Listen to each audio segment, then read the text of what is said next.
ইয়াউমা ইয়াফিরুল মারউ মিন আখিহি ওয়া উম্মিহি ওয়া আবিহি ওয়া সাহিবাতিহি ওয়া বানিহি। আমার ভাইরা, দুনিয়াতে কিছু মুহূর্ত এমন আসে যে মুহূর্তে কেউ কারোর হয় না, সবাই নিজে নিজেকে প্রাণে বাঁচতে চায়। তার একটা নমুনা দেখেন, বাংলাদেশের এই ভূমিকম্পেতে আমাদের প্রমাণ তার একটা হয়ে গেল। ওই দেখেন উপরে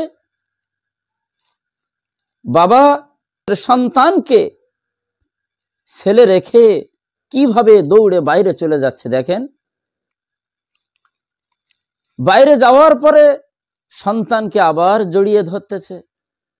অথচ বাবার উচিত ছিল যে সন্তানকে কোলে করে নিয়ে, হাত ধরে নিয়ে, সাথে করে নিয়ে আর সে তারপরে বাইরে দৌড়াবে। কিন্তু বাবা সেটা না করে আগে কি করলো, যে নিজেকে প্রাণে বাঁচার জন্য আগে দৌড়ে বাইরে চলে গিয়েছে।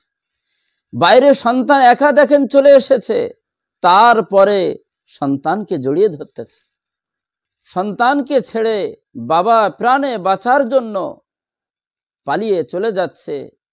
কিন্তু হাসরের ময়দানে সেদিন তো কেউ কারোর হবে না। সন্তান বাবা মায়ের হবে না, বাবা মা কোনো সন্তানের হবে না, ভাই ভাইয়ের হবে না, কোনো বন্ধু বান্ধব কেউ কারোর কোনো কাজে আসবে না, উপকারে আসবে না। সবাই সবার থেকে পালাবে। এই জন্য আল্লাহ সুবহানাহু ওয়া তাআলা তিনি কুরআনুল কারীমের ভিতরে সে কথা জানিয়েছেন।